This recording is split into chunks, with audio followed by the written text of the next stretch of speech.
y'all. Welcome to Random Gleanings. I'm Chris. He's Jesse. Jesse, it's month end of July, beginning of August. Yep.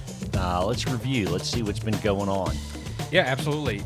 We are on a win streak is what's been going on. First chart here from Bespoke, 5-month winning streak for the S&P. It's 38th since 1928. So that's pretty good. What does that mean? So they go on to say that the 4 prior monthly winning streaks, where the 5th happened in July, all went on to post gains through year end, all 4 times. So that's a pretty good record. Yeah, it is. Not a huge data sample. Yeah, but, that would be the risk. That's pretty right. good. Yep. So I think it's good to review just kind of what's happened in the last 2 months. So you go back to the end of May. Next chart, our friend Willie Delwich at High Mount pointed out that the median stock, right, the middle stock in the S&P was down 3% at the middle of the year. So it's not, which means everything else below that was even worse, right? Yep. So it's not like you've seen this just broad-based participation anytime between February and May, and now we've had it. So the average stock now is up, or not the average stock, but the median stock's up about, call it 8% through last week. Yeah, I mean, the discrepancy there, I think, is worth pointing out even a little further, which is the index at the end of June was up, call it 9.5, something like that, 9.5. Right. Whereas that median stock was so far down, so there has been a meaningful bounce off the low for that median stock. Yeah, and again, that stock, just for everyone's context, changes. It's whatever falls in the middle of those 500 stocks, but it's obviously indicative of what's going on underneath the surface. Whereas the index itself is so top weighted. You saw such a disparity earlier in the year that has now started to track. Tech definitely got running, That's right. For sure, which, I mean, hey, it was a surprise. It was. You know, that's not what you would think in rising interest rate environment. I mean, we're at higher interest rate now. we've seen in 20 years, and the cost of capital was not free anymore. In the last 20 years, we are in the 10th percentile of interest rates. In fact, we're higher than the 10th percentile. We're in the first percentile. Which is typically, hurt technology stocks. Right. Didn't happen this time. Yeah. 2007 and 2023 have been the only periods in the last 20 years where interest rates have been above 5, and we're at 5.5. I'm pretty sure it didn't get there in 2007.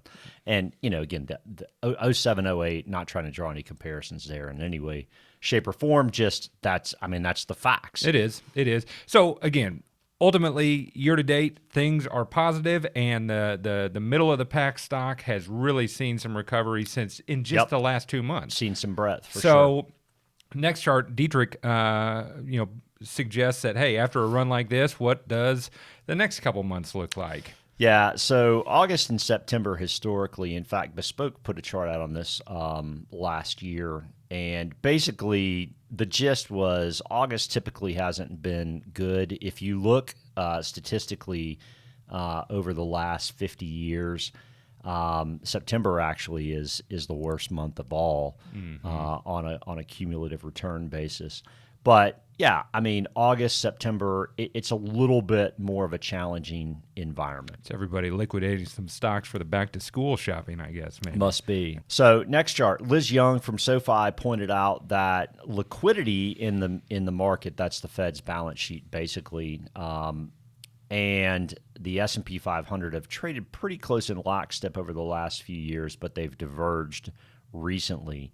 Obviously, liquidity's gotten a little tighter after we've dealt with the debt ceiling debate, but stocks have continued to run. They have. I think this is something to pay attention to. There's been a lot of macro calls that would be a reason for stocks to call, to come back down to earth a bit.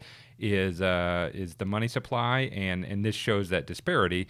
But neither does it mean that it has to, right? Well, that's right. And next chart, our friend J.C. Peretz at All Star Charts has been sharing that if you think about things on a sector rotation basis, I mean, in the first half of the year, tech did really well. Blew it away. Where it did really badly last year. All of last year. Yeah. Now you're beginning to see on an equal weight basis, that means all the stocks in the different sectors are weighted exactly equally. Now you're starting to see energy run and you're starting to see financials pick up a bit, materials pick up. Those are cyclicals. Those are cyclicals. The economy's improving. That's what I was going to companies. say. You know, for all the caution that everyone's been talking about, recession and everything else, for energy and financials to start to show some strength here would be indicative of a growing economy. Yeah. Our friend Nick Colas pointed out last year that when it comes to energy, that's typically the nail in the coffin for recession. That's what happened back in 2008 when oil went up big time. Next chart, this is from our friends at Fundstrat. Two risks, the dollar rising and then crude. I mean, crude's broken out basically on a 1-year chart. Yeah. Which explains why energy stocks are going up. It does, and I think, you know, I've heard a lot of the energy companies just doing a much better job of managing their balance sheet. I think everybody. Over years, right? I think everybody's managed their. I mean, margins have been, squeezed a bit with inflation and higher prices from an input standpoint, meaning higher labor costs, for example. But ultimately, I think all companies have done a really good job of managing this stuff. So this next chart is from, again, from our friend JC.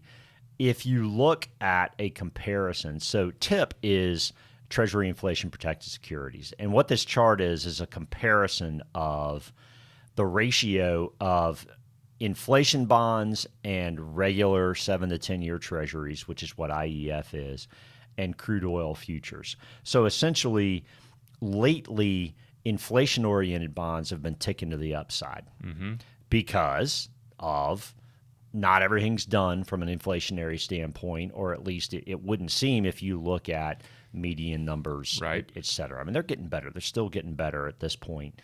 But tips are starting to react to the upside a bit. And, oh, hey, look, crude oil's kind of trading. It's doing the same, right. It's kind of trading in lockstep. There's some correlation there as well. Now, you spoke to the breakout of crude oil. We've seen a breakout in another area of the world. Let's talk about that. Yeah, interest rates. So this is the yield curve through this morning. Today is August 1st. And what you'll see is that, first off, the 3-month is trading right where you would expect it with the Fed funds rate. Fed funds rate's now at 5.5 on the high side. 1 year's at 5.40. But you can see the 10-year, the 30-year all have a 4 handle as well. And we keep on pushing up against, next chart, the 30-year government bond yield. And you can see back in October, we peaked up around 440, somewhere in that neck of the woods. But it's been so interesting to watch the longer end of the yield curve. If this were a stock, you'd be saying, hey, listen, how many times is it going to bump into resistance before it breaks without through? Breaking out. Yeah, this is, since it came back down in October, this is 1, 2, 3. It bumped up a 4th time at the beginning of July, came back down, and then came back up again above that green line. The question I keep wondering is, are interest rates going to stay contained if, A, we have a good economy, and B, there's really no recession just around the corner?